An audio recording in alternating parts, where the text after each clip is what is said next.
On today's episode of Locked On Oilers, is John Gibson the answer for the Edmonton Oilers in the net? We will talk about that. Plus, Evander Kane, just how well did he do this season, even though it was short? Just how well and what did he do this season? His scouting, well, actually, report card from this season, plus Ghost of Oilers past this week is kind of funny. We will have all that and much more on today's episode of Locked On Oilers. You're Locked On Oilers, your daily podcast on the Edmonton Oilers. Part of the Locked On Podcast Network, your team every day. Hello and welcome back to the Locked On Oilers podcast. I'm your host and former Oilers game day producer, Brett Holden. Thank you so much for tuning in to Locked On Oilers and making it your first listen every day. We are free and available wherever you find your podcast. On today's episode, as mentioned, John Gibson seems to be in the news a little bit from the last couple of days. What would it take for the Edmonton Oilers to bring him to town? And would he actually be worth it? We'll talk about that. Plus, Evander Kane came into Edmonton in late January. So how did he do? We will have his season report card on today's episode. Plus, our Ghost of Oilers pass is actually right now a free agent. So, is he somebody that the Oilers will be taking a look at in the offseason? Spoiler alert, it's not. But it's still fun to talk about. Thank you so much once again for joining us. And we are free and available, as I mentioned, wherever you find your podcast, and we're on YouTube as well. So if you haven't subscribed to the YouTube, make sure you do that. But let's get right into today. As mentioned, John Gibson seems to be looking for a way out of Anaheim. That is kind of good news if you're an Oilers fan, because you're sitting there and you're going, oh, okay. There's a trade target. Now, John Gibson was one of those goaltenders who should be on the Oilers' radar, and one of those goaltenders that we talked about recently, in fact, last week, that the Edmonton Oilers should be looking at. Well, now that it is looking more like a possibility, because let's be real, Anaheim is not in the best of spots and not in a spot where John Gibson can really exceed, especially he's 28 years old. I'm 25, so I'm sitting there going, 28's not that old, but hey, 28 years old, by the time next year comes around, he'll be 29. Time's running out for a goaltender like him. He's been around for a while, and you don't want to just keep playing games that don't really matter if you're a goaltender of that age and that good too. It's not like John Gibson isn't a bad goaltender. He's a fantastic goaltender, just with a tough year. If you take a look at his stats this year, they weren't that eye-popping, but again, look at the team that he was behind. He was 43rd in the league in goals against average with a 3.19. Yeah, but to be fair, like I said, he wasn't exactly behind a Norris Trophy candidate really at all. I think his best defenseman really was, take your pick, of Kevin Shattenkirk or who's a player? The Jamie Drysdale. So not exactly the best offensive core for a team. Also 36th in the league when it came to save percentage, but still at a .904. Now I know 920 is where you're like really looking like that is elite. Like that is exactly what you're looking for. 910, 915-ish. You're like, oh, that's really good. 904 for a goaltender is not great. Especially for a goaltender of John Gibson's ilk, I should say, not elk. That is an Edmonton Canadian football team. But he did have a better save percentage, than Mikko Koskinen at a .903 for Mikko, which, by the way, congratulations to Mikko. All the best to Mikko out in Switzerland. I'm a big Swiss guy. I wish I could go to Switzerland as well. I wish I was good enough to pretend to go and play hockey in Switzerland. He went to sign with HC Lugano, so the Oilers are obviously looking for that goaltender. Now, on the flip side for Gibson, when you take a look at just what he faced, John Gibson faced some of the most traffic in the league this past season. 7th in the league in both saves and shots against. He had 1,600 saves, just over 1,600 saves at 1617, and over 1,700 shots against at 1,789. As I mentioned, like, he wasn't playing behind the best defensive core, and when he was playing and going out there, he was getting peppered. Not really too far off from what the Edmonton Oilers had, right? And I mean, let's be real, the Edmonton Oilers having a goaltender of John Gibson's prototype, they probably would have been still playing if they had a goaltender like him. He's a very strong fundamental goaltender. He's not one of these out and crazy goaltenders like Mike Smith. I mean, he is. Let's be real here as well. John Gibson does have a personality and has snapped quite often on his defense and on his teammates, but let's be real again. He hasn't had the strongest defenseman behind him, or in front of him, I should say. And it's not a great team. So let's bring him over to a team that can supply a pretty solid team in front of him, and we'll see what he can do. In his career, John Gibson has a 2.67 goals against average, which is pretty good, and a .915 save percentage. So when you take a look at, I mean, last season he had a .904 save percentage. In his career, a .915 last season is an outlier. So if you're going to go and take a look at the stats from last season, you're probably not going to get very accurate, or a very accurate, I guess, a portrayal of John Gibson. Now, John Gibson does make $6.4 million on his contract up until 2027, 2028. So that is a big contract. That's not a chunk change by any means, and it's not exactly an easy contract for the Edmonton Oilers to bring on. So who do the Edmonton Oilers have in their lineup or in their organization that they can try and pull Chris Gibson, excuse me. That's a former Finnish goaltender, I believe, or Swedish goaltender. John Gibson to Edmonton. Well, there are actually a couple of pieces. The first name I'm going to mention, you're probably going to go, oh, why would they ever want a guy like him? And that's Zach Kassian. Yeah, I know that is not exactly a fantastic name, but the Anaheim Ducks did lose a guy like Nick Delorier last year at the trade deadline, and weirdly enough, you saw just how much that impacted the Anaheim Ducks. Nick Delorier, a guy that I think the Edmonton Oilers should be looking at this offseason, because he is very strong defensively in his own end, which is something Zach Kassian doesn't have.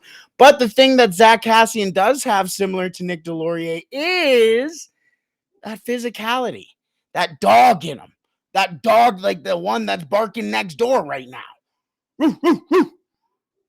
See, there you go. And that is what Zach Kassian has. And that's what the Anaheim Ducks have been missing, especially when you take a look at what happened against the Arizona Coyotes when the Anaheim Ducks started to really skill it up, as one Arizona Coyote, Jay Beagle, put it.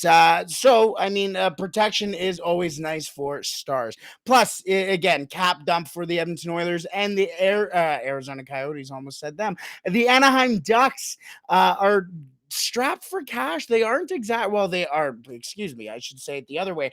They need, weirdly enough, contracts to take up their cap space. They're not even at the floor right now for the NHL salary cap. So that would be a helpful player for them. Tyson Barrie, another guy who would shore up that defensive end, and especially ever since Jay Woodcroft came in for the Edmonton Oilers, Tyson Barrie just looked like a whole different defenseman, especially in his own end. So there is some defensive charm to him. So if Anthony Stolarz or whoever, as former Oiler, by the way, if whoever ends up stepping into the crease for the Anaheim Ducks after John Gibson, you'll have a guy in front of you there. Plus, he's a scoring defenseman. You can put him up with Jamie Drysdale, and that is going to be a solid pairing. Warren Fogle, another name. unfortunately, I think Warren Fogel's just going to be a victim of the cap crunch here. I think he's going to get sent off, and it's not really anything personal. I wouldn't say to Fogel.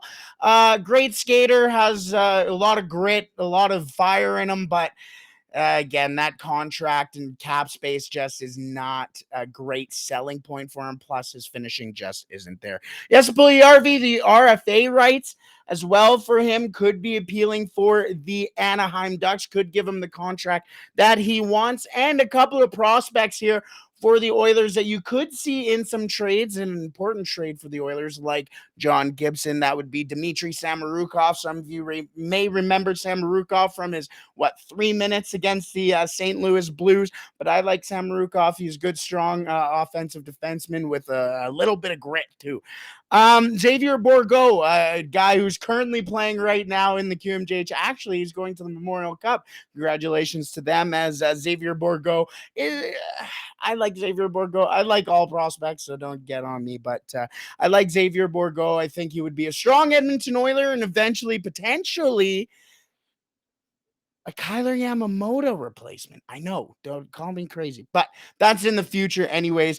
Raphael Lavoie, another name who you could see getting sent off at some point for the Edmonton Oilers. And that first round pick for the Edmonton Oilers. Sorry if you are listening to audio-wise. I just smacked the microphone. But yes, that first round pick. I know the Oilers don't have a lot of picks right now, but that could be in play for the Oilers. So, John Gibson, is he the guy for the Edmonton Oilers? And is it actually something the Oilers can do? I think it is, and I think he is the future for the Edmonton Oilers. Well, I know we have Stuart Skinner, but he's pretty good as well. We will move on to Evander Kane and just how well he did this season on his season report card in just a second. But first, I want to tell you about our partners over at Built Bar. Built Bar. You know how our friends over at Built are always coming out with new and amazing flavors. Well, this time Built has truly outdone themselves, and that is truly saying something, with their new mud pie flavor. And for the first time ever, Built is introducing the new mud pie flavor in both a mud pie bar and a mud pie puff. Not sure what mud pie tastes like? Well, if you're a chocolate fan, you better sit down for this. The new mud pie bar is rich whipped cream and chocolate mousse smothered in 100% real chocolate, and it's topped with cookies and cream crumble. Oh my goodness, that sounds so good. Like all Built bars, they are covered in 100% real chocolate. That means they are healthy and tasty. Yeah, no matter what flavor they end up coming out with, they are healthy for you as well. What's great about Built bars is that they also come with collagen protein, which your body absorbs more efficiently and provides tons of health benefits. Eat something that tastes good and is also good for you. Not only good for your taste buds, but for your body as well. You're going to love the new mud pie Built bar and Built puff, whatever you need to snack on for your workout, your late night treat, or you just need to grab a quick bite. Built is the perfect protein bar, and they taste just like a candy bar. Chocolate mousse, whipped cream, cookies, and cream crumble. Oh my goodness. I think I'm drooling. I gotta stop drooling. Get to Built.com right now and order your box of mud pie bars and puffs right now. You won't regret it. Go to Built.com right now and use the promo code LOCKED15. That is locked 15 to get 15% off your next order. That is locked 15 for the promo code to get 15% off your next order at Built.com.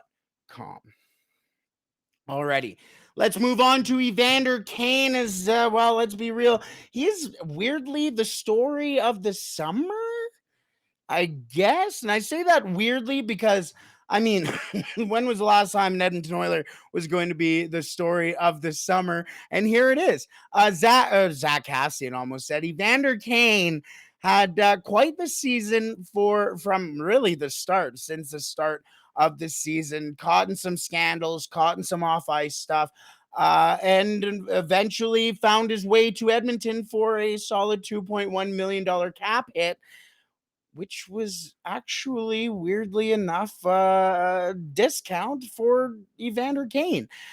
And he played really well. I don't know how, but Evander Kane came to Edmonton and really put himself back on the map. A lot of teams, as a lot of insiders have been saying, who lost out on Evander Kane earlier in the season are going, man, wish this guy was on our team. Like we were upset we missed out on him. And now you're going to have to pay a pretty penny to get him on your team. Now, that is not going to be what we're talking about today, is that salary deal. What we will be talking about is just how he did this season. He signed with the Edmonton Oilers on January 27th of 2022, like I mentioned, for that $2.1 million cap hit. That wasn't his salary. I think his salary was about $875 or $775,000 plus a signing bonus as well. So all things told, it came to a $2.1 million contract. His first goal for the Edmonton Oilers came in his first game against the Montreal Canadiens. And weirdly enough, that just was kind of the settling point for Evander Kane and the Edmonton Oilers, as everyone was like, oh, okay, so is this actually going to work out? And it did. It weirdly did. In his 43 games played in the regular season with the Edmonton Oilers, 22 goals, 17 assists, 39 points with a 14.5 shooting percentage. And the reason why I bring that up is because that is his highest shooting percentage of his career. For a guy who's well known as a 20 plus, almost, I'm not sure off the top of my head if he has scored 30 plus, but 20 plus goal scorer consistently every year. I mean, a 14% shooting percentage is A, very impressive, but B, the fact that that is the first time he's done it in his career, in his 11th season in the NHL. Seems like Evander Kane may not be done yet. Plus, in the playoffs, 15 games played, 13 goals, 4 assists for 17 points. And we were on that milestone watch. He was so close to scoring the most amount of playoff goals in 25 years. He was 2 away. Unfortunately, he did get that suspension against the Colorado Avalanche on his hit against Nazem Kadri. That did send him into the boards and forced him into surgery. Now, if we do see Nazem Kadri again in the playoffs, it'll be quite interesting. I won't offer any opinion on that, but all things told, regular season and playoffs, 58 games played for Evander Kane for the Edmonton Oilers, 35 goals in those 58 games, 21 assists, 56 points, and 97 penalty minutes. It's almost like it was perfect. Now, he also ended with 135 hits. What Evander Kane really brought to the Edmonton Oilers wasn't that scoring touch, because let's be real, you could take a look at those numbers and say, hey, that's Philip Forsberg, and put him in next to Connor McDavid, and he wouldn't have had the same experience, the same output, the same impact that Evander Kane had on the Edmonton Oilers. What Evander Kane brought to the Edmonton Oilers was grit. He really brought that, I better not touch Connor McDavid on this shift, or I'm going to have number 91 all over me. And that's what happened. People were just like, hey, never mind. Don't worry about Connor. We're not going to touch Connor. He's going to do his thing, and he's going to skate right past us, and he's going to score goals. And that's what happened. And that's what happens when you have a guy who can go out there and actually beat somebody's face in and also have a scoring touch. Your best player is going to have a pretty comfortable time. You saw what happened with Patrick Maroon and Connor McDavid.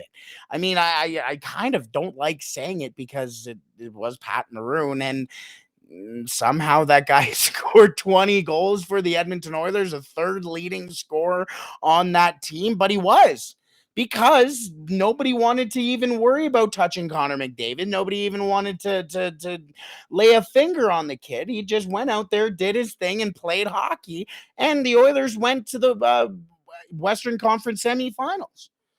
And don't even get me started on that year because we all know what happened. But that is the type of player that Connor McDavid needs next to him. It is. And that is exactly what Evander Kane brought to the Edmonton Oilers. So, this season, the report card for Evander Kane, and this is not going to go over well with a lot of his haters. Evander Kane gets an A from me purely because he came to Edmonton with the intention to get his career back on track. And that's what he did. I mean, very difficult not to do so when you're playing next to Connor McDavid, but all the power to you. Evander Kane, A season. I almost said A plus season. An A season for him.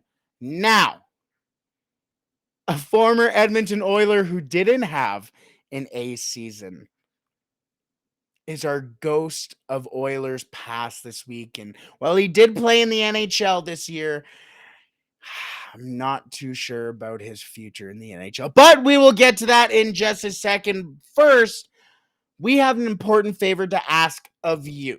We put together a survey so we can learn more about our listeners like you and make your favorite Locked On podcast even better. This is your opportunity to tell us what you like and don't like about Locked On Podcasts. And all you have to do is head to lockedonpodcast.com/survey right now to get started. It won't take very long, and everyone that completes the survey will be qualified to enter for a chance to win one of 10 $100 gift cards to Ticketmaster. To take your audience survey, go to lockedonpodcast.com/survey right now. Thank you so much for your help. Alrighty, let's move on to our Ghost of Oilers Past this week. We will have a little bit more of these segments here, a little more fun segments for the off season. As you know, there's not a lot of hockey being played right now, so let's go talk about former Oilers and go back into the vault. Today's former Oiler is a storied one. Let's just say that. Not maybe not a storied. Let's call him a cult hero. A cult hero is probably the best way to put it. We talked about the 2017 Western Conference semifinals. He was the player who scored the Oilers' only goal in Game 7 of that series. In fact, it was the first goal of the game, and it bounced off of, I believe it was actually bounced off of John Gibson and into the back of the net. Have you figured out who it was?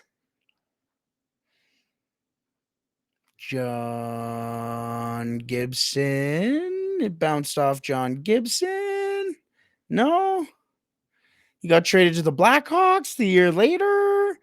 Does that ring a bell? Yes, Drake Caggiula. Drake Caggiula is our Ghost of Oilers past, as Drake Caggiula is actually going to hit free agency this year after his season with the Buffalo Sabres this year. Let's just call him a role player. I believe only 18 games played for Drake Caggiula in the NHL. He finished off the season on the injured reserve list as he suffered a season-ending injury. But he was an Edmonton Oiler from 2016 to 2018. As I mentioned, he was actually an important role, or had an important role on that 2017 Edmonton Oilers team. He was signed from the North Dakota I forget what their team name is now, but they were signed. He was signed from North Dakota in the NCAA. Came on, and a lot of people were wondering what this kid could bring. He played with Brock Besser, a very strong team over there in North Dakota.